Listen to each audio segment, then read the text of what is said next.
Hello, नमस्कार. Letter garden YouTube चॅनलमध्ये तुमचं सगळ्यांचं मनापासून स्वागत. ओके. गेल्या वेळच्या व्हिडिओमध्ये आपण गेट या शब्दापासून बनवलेली वाक्य आपण बघितली होती. तसंच आजचा आपला शब्द आहे मेक, MEKE, मेक. तर हा शब्द वेगवेगळ्या कॉन्टेक्स्टमध्ये वेगवेगळ्या वाक्यांमध्ये कसा आपण वापरू शकतो ते आज आपण बघणार आहोत. तर व्हिडिओ पटकन सुरू करूयात. आणि सुरू करण्यापूर्वी नेहमीप्रमाणे सांगते की लाईक, शेअर आणि सबस्क्राईब या तिन्ही गोष्टी करायला प्लीज विसरू नका आणि व्हिडिओ शेवटपर्यंत बघा. ठीक आहे, पटकन सुरुवात करूया. Make. I will make the tea for you. I will make tea for you. मी तुझ्यासाठी चहा बनवते किंवा मी तुझ्यासाठी चहा बनवतो. She made a beautiful painting. She made a beautiful painting. तिने खूप छान चित्र काढलं. Okay. Please make your bed. Please make your bed म्हणजे अंथरूण पांघरूण घाल. आपण जे असं मराठीमध्ये म्हणतो त्याला इंग्लिशमध्ये हे वाक्य आहे. ठीक आहे. आता ह्याचं आपण ट्रान्सलेशन बऱ्याचदा आपण ट्रान्सलेट करायला जातो तर इंग्लिशमधनं मराठीमध्ये किंवा मराठीमधनं इंग्लिशमध्ये वाक्य जशीच्या तशी शक्यतो ट्रान्सलेट करू नये.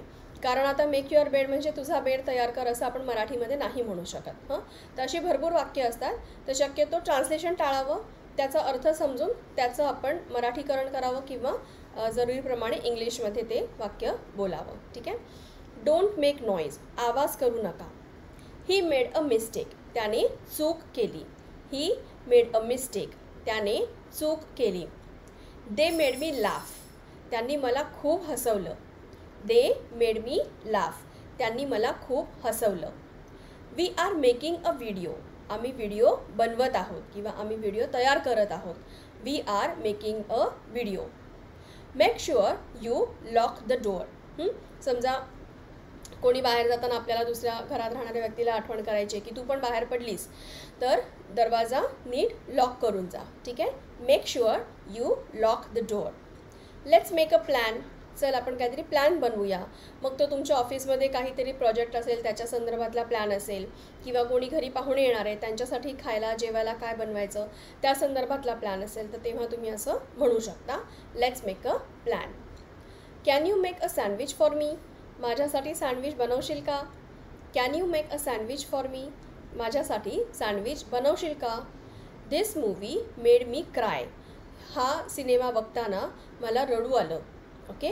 दिस मूवी मेड मी क्राय. शी ऑलवेज मेक्स एक्सक्युजेस. ती कायमच काही ना काही कारणं देत असते. शी ऑलवेज मेक्स एक्सक्युजेस. ती नेहमीच काही ना काही कारणं देत असते. You made my day. माझा दिवस तुझ्यामुळे खूप छान गेला. You made my day. He made a good decision. त्याने खूप चांगला डिसिजन घेतला. ही मेड अ गुड डिसिजन. त्याने चांगला डिसिजन घेतला किंवा योग्य डिसिजन घेतला. Please make a list. एक यादी बनव. समजा आता घरी छोटी मुलं आहेत त्या त्यांच्या वाढदिवसाची यादी बनवायची असेल किंवा आपल्या घरी आपण जे किराणा मालाचं सामान घेतो त्याची यादी बनवायची असेल किंवा ऑफिसमध्ये असाल, ऑफिसमध्ये काही पार्टी असेल, काही फंक्शन असेल त्याच्यासाठी कोण गेस्ट बोलवायचे, किती जण येणार, किती नाही येणार, शाळेची किंवा ऑफिसची पिकनिक जाणार आहे. तर अशा प्रत्येक वेगवेगळ्या ठिकाणी आपल्याला यादी बनवण्याची गरज पडते. So please make a list. This will make your English better. This will make your English better. याच्यामुळे तुझं इंग्लिश नक्की सुधारेल. Don't make the same mistake again. पुन्हा पुन्हा ती चूक करू नकोस. Don't make the same mistake again. पुन्हा पुन्हा तीच चूक करू नकोस. I made it myself.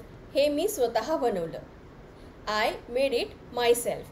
हे मी स्वतः बनवलं. म्हणजे जेवण असेल, काही क्राफ्ट असेल, काहीही असेल. Okay. Let's make it happen. हे आपण करूनच दाखवायचं. Let's make it happen. He made me wait for an hour. त्याने मला 1 तास वाट बघायला लावली. He made me wait for an hour. We should make time for exercise. व्यायामासाठी आपण खास वेळ काढला पाहिजे. We should make time for exercise. Did you make the call. तू फोन केला होतास का. Did you make the call. तू फोन केला होतास का. शी मेड अ प्रॉमिस. तिने मला प्रॉमिस केलं आहे. शी मेड अ प्रॉमिस. तिने मला प्रॉमिस केलं आहे. The product is made in India. हे जे उत्पादन आहे, ही जी वस्तू आहे ती भारतात बनलेली आहे. This product is made in India.